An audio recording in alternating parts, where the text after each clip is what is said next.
জানেন বাদশাহ হারুন রশিদ বাদশার নাম আপনারা শুনেছেন কম বেশি। এই বাদশাহ হারুন রশিদের একজন স্ত্রী ছিল, তার স্ত্রীর নাম জুবাইদা। নাম শুনেছেন নিশ্চয়ই, সেটা ইতিহাসে পড়েছেন। তা বাদশাহ হারুন রশিদ তিনি আল্লাহ রাব্বুল আলামিনের ঘরে এত কান্নাকাটি করেন, রোনাজারি করেন, ইবাদত বন্দেগী করেন, দেশের কাজে ব্যস্ত থাকেন, সমস্ত পার্লামেন্ট সামলাতে গিয়ে আর স্ত্রীকে সময় দেওয়া হয় না। ভালো করে শোনেন, আমি ওয়াজ শেষ করবো।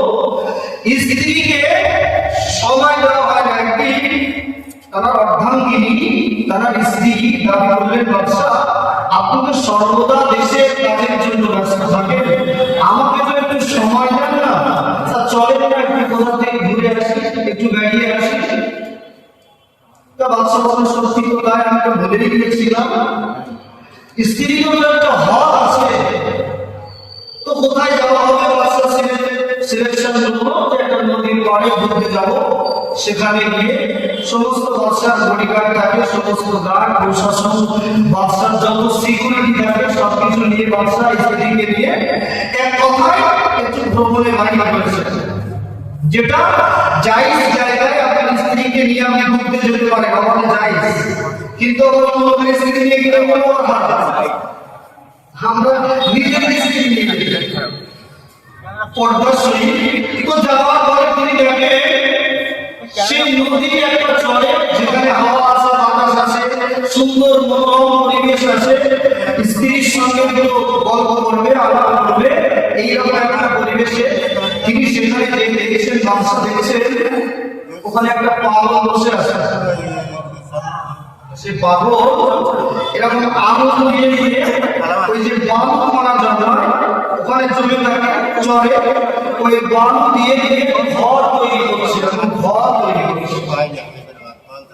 পাগলটা যখন ঘর তৈরি করছে, বাদশাহ হারুন রশিদ ঘুরতে গিয়েছেন স্ত্রীকে নিয়ে। তা তিনি জিজ্ঞাসা করলেন, তুমি কি করো? পাগলটার নাম হলো বাহাদুর। নাম শুনেছেন, হয়তো শুনে থাকবে। পাগলটার নাম হলো বাহাদুর। তিনি একজন মস্ত বড় আল্লাহর ওলি, কিন্তু সমাজে পাগল বলে পরিগণিত। ভালো করে শুনুন, যখনই এই ঘরগুলো আগুন দিয়ে কাটছে, বলছে বাহাদুর, বাদশা জিজ্ঞাসা করছে, বাহাদুর তুমি এই ঘর কি করবে? বললো, বাদশা আমার এই ঘর বিক্রি হবে। কিভাবে? আমার এই একটা ঘরের দাম 1 দিনার। মানে তখনকার সময় টাকা ছিল মুদ্রা দিনার। আমার এই একটা ঘর যে আজকে 1 দিনার দিয়ে কিনবে, আমি বাহাদুর বলছি, তার জন্য আল্লাহ পাক রব্বুল আলামিন জান্নাতে একটা ঘর তার নামে রেকর্ড করে দেবেন। বলুন সুবহানাল্লাহ।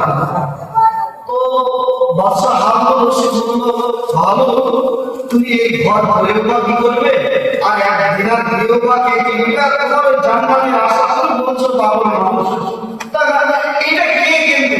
বলবো আজকে যে কিনবে সে কিনবে, না কিনবে সেই কমবে, যদি না কিনে না কিনবে, আল্লাহ চালিয়ে নেবে, তবে আমি 1 দিনারের টাকা আমাকে দিতে হবে, তবে এই আনন্দ দিয়ে আমি ঘর বানিয়েছি, এই ঘর। আচ্ছা, এই ঘরকে আমি আপনাকে দিতে পারি? কেউ তো নেবে না। কিন্তু বাদশাহ হারুন রশিদের স্ত্রীর সঙ্গে আছে, তিনি বললেন, বাহাদুর তুমি আমাকে একটা ঘর দাও। তিনি একটা দিনার দিলেন, তার নিজের পার্সোনাল অর্থ থেকে টাকাও দিলেন।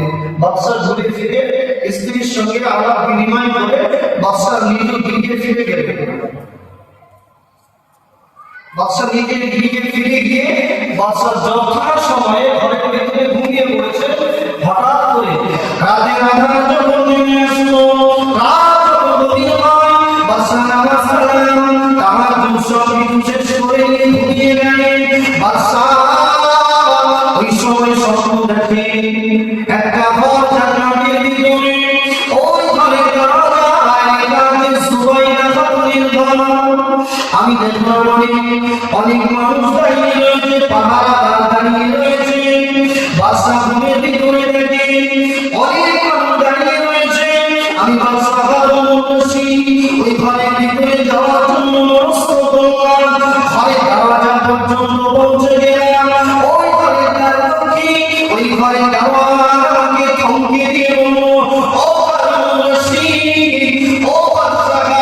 রশি, এই ঘরে আপনার যাওয়ার অর্ডার নাই। বলবো কেন, কি ব্যাপার? না বলে কাছে আমার স্ত্রী সুবাইদা খাতুনের ঘর, এই ঘরটা আমার ঘর। বলবো না না না, এই ঘরটা বাবা আমি জান্নাতের ঘর, এটা আপনার স্ত্রী নয় বরাদ্দ। আপনার স্ত্রী ছাড়া এই ঘরে আর কেউ ঢুকতে পারবে না। সুবহানাল্লাহ। ঘুম ভাঙার পরে, সকালবেলা ঘুম ভাঙার পরে বাদশা কোনো সিকিউরিটি নেই, কোনো লস্কর নেই, কোনো ঘোড়া নেই, কিচ্ছু নেই। একটা বাদশা যেতে গেলে কত টাকা লাগে? বাদশাহীকে দুনিয়ার কাজকর্ম ফেলে রেখে সোজা বাদশা একা একা নদীর চরে চলে গেছে। নদীর চরে চলে গেছে বাদশা একা। মানে বাদশা বুঝতে পেরেছ তো বিষয়টা? আর কেউ বুঝতে পারেনি দুনিয়া। বাদশা কোথায় যাচ্ছেন সকলে জিজ্ঞাসা করে, বলো আমার একটু ব্যক্তিগত কাজ আছে, আমার একটু কাজ আছে। কিন্তু বাহাদুর সেই বিকাল বেলা ওই টাইমটাই ওই নদীর চরে বসে বসে ওখানে ও জান্নাতের ঘর বিক্রি করে।